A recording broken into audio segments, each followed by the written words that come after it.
México subordinado. La subordinación en la etapa neoliberal. Cuarta parte. Miguel de la Madrid, 1982-1988. Crisis neoliberal y el inicio del salinato. Sección 2. Esta es una obra del maestro Héctor Alejandro Mora Gallardo. Presentándose una estira y afloja en la implementación de la política económica entre las dos secretarías mencionadas, detalles precisos e importantes tendían a manifestar cierta heteroclicidad a la hora de activar el modelo de ajustes. El indicador más evidente de que el nuevo gobierno asignado no era la continuidad del saliente se revela en el elemento de mayor consideración en el traspaso de cargos de un gabinete a otro, lo concerniente a la banca nacionalizada. Desde un principio, la señal presentada por Miguel de la Madrid dejó ver lo que se advenía al nombrar como director del Banco de México a Miguel Mancera Aguayo, el ex en el cargo, separado del mismo por José López Portillo cuando se decidió efectuar la expropiación. Marginado de las decisiones por rechazar las medidas contra las fugas de capitales, jubilado para dar paso a Carlos Tello en la dirección de un nuevo Banco de México, cuestionado por cuidar los intereses de los banqueros y no los de la nación, y acusado de sabotear decisiones presidenciales, Miguel Mancera Aguayo fue repuesto en la jerarquía que la crisis le quitó sin miramientos. Habiendo estado en ese cargo tan solo unos meses, del 16 de marzo a agosto del 82. Su reinstalación en el Banco de México lleva implícita una rectificación en la política económica, sobre todo para dar marcha atrás a aquellas dos únicas medidas que permitieron saber que el país tenía salidas justas, con imaginación. El regreso de Mancera en el retorno de los brujos. El regreso de Mancera es el retorno de los brujos. El regreso de la ortodoxia monetarista que convirtió a la banca central en el instrumento a favor de los banqueros privados. La crisis que inicia a principios de los 80 se vuelve crónica a fines de esa década, principios de la siguiente, presentándose como la manifestación de una crisis más profunda, obligando a implementar cambios en el modelo económico que se venía desarrollando. No más sustitución de importaciones. Ante la quiebra de empresas públicas y privadas y la devaluación del peso, se entregan los activos y las acciones al capital extranjero y se reconfiguran los nacionales, incluyendo una nueva élite de empresarios beneficiados con la venta de garaje de las paraestatales. Habiéndose reunido en mayo del 81 en la ciudad de Guadalajara un grupo de economistas ubicados en la centroizquierda con la intención positiva de orientar la política económica en el siguiente sexenio, procurando realizar cambios sustantivos en el modelo caduco, vivificándolo con políticas de carácter nacionalista y a favor de la economía social. Pero fue el caso de que el futuro secretario de Programación y Presupuesto, futuro patriarca padrino del neoliberalismo a ultranza impuesto en México, el señor Carlos Salinas, hizo acto de presencia en la reunión en calidad de ariete utilizado para enfrentar a los economistas progresistas del Estado que buscaban, en mayo de 1981, inclinar a la opinión pública hacia cambios de fondo. Si ellos propusieron un proyecto nacional, popular y democrático, Salinas fue a Guadalajara a sabotear la reunión y decir que el proyecto nacional era el plan global y que no había vuelta de hoja. Más tarde, siendo ya el brazo derecho del candidato priista Miguel de la Madrid, marginó al sector obrero en la redacción del plan básico y no incluyó sus propuestas en el programa de gobierno. Al hacer un resumen de la consulta popular, dijo una frase clave: hay que devolverle a la sociedad civil lo que el Estado no puede ni debe controlar. En el marco del discurso del 1 de diciembre y de las reducciones sucesivas en el gasto público, la frase cobra sentido. De todos modos, su inclinación tecnocrática hizo que el IEPES estuviera integrada por los técnicos y no por políticos. Plan global, sin duda, pero con propósitos. El de optar por las privatizaciones. Las empresas del Estado debían ser suprimidas pretextándose ineficiencias operativas, déficits, derroches y recursos mal empleados. Entiéndase corrupción. Sonaba agradable mencionar devolverle a la sociedad civil, pero la sociedad civil no es desde fines del siglo XIX los pequeños y medianos empresarios. La sociedad civil con el liberalismo neo es equivalente a beneficios para el gran capital. Y así pasaría a ser en México con el advenimiento del PRI tecnocrático. Un elemento de comparsa en la orientación neoliberal entrante venía a ser el secretario de Comercio, Héctor Hernández, reconocido ya como un adelantado neoliberal por ser el promotor de la entrada de México al GATT, quien, habiéndoselo propuesto a José López Portillo, no encontró su aprobación, dedicándose entonces a procurar una mejor opción: iniciar un proyecto de mercado común con los Estados Unidos, proyección a concretarse cuando el modelo neoliberal se consolidara.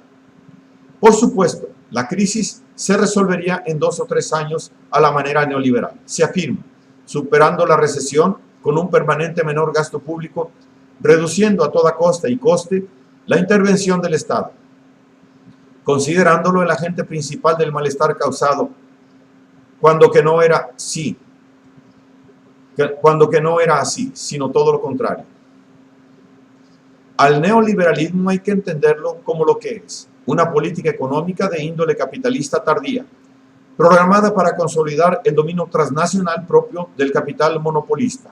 Así, capitalismo imperialista que incide en las naciones del sur, sometiéndolas de manera progresiva a la implementación de medidas contraccionistas, favoreciendo al gran capital nacional y transnacional en detrimento de la economía popular, empleando la crisis, el shock causado, para emplear medidas que ahondan más el deterioro social en beneficio de la recuperación de la ganancia capitalista, carcomiendo la infraestructura de la economía real hasta el grado de aunar al quebranto del tercer mundo el del primero, tal y como acontece ahora en Europa, Japón y en los propios Estados Unidos. Cierto que el quebranto ya estaba con nosotros, habiendo propiciado la toma de las medidas que imponía el Fondo Monetario Internacional, cuando que a legua se evidenciaba que éstas resultarían contraproducentes: recesión por la baja en el gasto público, menos intervención del Estado en la economía por presiones dentro del gobierno y del Fondo Monetario Internacional, inflación por aumento de precios y tarifas del sector público, carestía por flexibilidad en el control de precios, quiebras por problemas de liquidez, desempleo por cierre de empresas, pobreza por crecimiento cero, concentración de la riqueza, porque se salvará el más fuerte, violencia social por falta de fuentes de trabajo, protestas por topes salariales, marginación por el derrumbe del salario real, inquietud sindical por la represión económica selectiva, caída en el nivel de vida de las mayorías. Una crisis con efectos catastróficos, en cierne, que supuestamente se iba a remediar eliminando la participación del Estado, permitiendo la vuelta a la libertad de mercado en el que las empresas, compitiendo entre sí, impulsan la economía hacia niveles más altos, derramando la riqueza a diestra y siniestra, e incluso permeando hacia las capas inferiores, bla, bla, bla, bla. Nada de lo cual era cierto, puesto que la sociedad neoliberal ya no es la sociedad industrial originaria, y ni en aquella sociedad de competencia los índices de vida de los asalariados eran mejores, sino el resultado de la crisis que el capitalismo ha provocado. Sociedad capitalista en decadencia, en la medida en que predomina en ella el capital monopolista transnacional, como tal imperialista, así pues penetrante en las naciones del sur, implementando el neocolonialismo, fuerza centrífuga centrípeta que se reactiva, incrementando la extracción de capital riqueza hacia las metrópolis. De la Madrid argumentaba que después del periodo del shock vendría una etapa de recuperación y de sociedad igualitaria. Contradicción de términos que, si se conociera lo que el neoliberalismo lleva por dentro como modelo de política económica concebida para concentrar la riqueza en los capitostes a la par de que se administra la pobreza lo mejor posible, lo que se comprobaría desde ese mismo sexenio. La etapa del shock servía para instaurar la política económica neoliberal, transformando las instituciones gubernamentales en entidades predispuestas a establecer el dominio del capital privado. Un Estado gerencial y policíaco que le entrega el poder productivo a un empresariado de élite, coadyuvando a que su dominio se ejerza administrando, controlando los diversos sectores socioeconómicos con sus respectivos conglomerados de trabajadores operando en favor de incrementar la plusvalía. Por igual, ha de acontecer con la banca y el advenimiento de la bancocracia liderada por banksters, plaga apocalíptica que asola al mundo. Para iniciar con éxito tal proceder, en México se habría de revertir la nacionalización, lo que bien iniciaba ahorcándose al muerto el lunes, pues al igual que en el sexenio anterior, se comenzaba el siguiente comprometiendo a la administración a seguir al pie de la letra otro convenio con el Fondo Monetario Internacional. La dichosa carta de intención que incluía un memorándum oculto y un acuerdo secreto relativo a la negociación del petróleo a pactarse con el Departamento del Tesoro de Estados Unidos, lo que a todas luces relucía como un encauzamiento al nuevo gobierno para que mantuviese el tributo del crudo, determinado en imposición su compra-venta por la deuda creciente. El desajuste financiero obligaba a una terapia de shock válida para restringir la operatividad del gobierno, habiéndose ya verificado 3 reducciones al gasto público, junio del 81, abril y noviembre del 82, para poner a la dirigencia mexicana de rodillas ante el Fondo Monetario Internacional.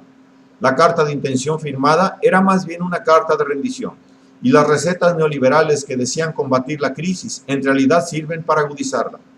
Menor gasto público, aumento de precios en las tarifas de los servicios urbanos ligados a incrementar el precio de los artículos básicos, la economía sacrificada a favor del equilibrio macroeconómico, lo que es igual a que los de abajo se vean afectados en sus condiciones elementales de vida en procura de equilibrar las finanzas públicas y favorecer la concentración capitalista. La neopolítica económica liberal estaba más que cantada, anunciando su tendencia. El primer caso está a la vista. El aumento en las gasolinas originará una carestía generalizada, mientras que los mecanismos del sistema funcionarán al máximo para contener los salarios y las protestas. La austeridad más severa e injusta en la historia moderna del país había sido entronizada. La solución fue agudizar la crisis para salir de la crisis.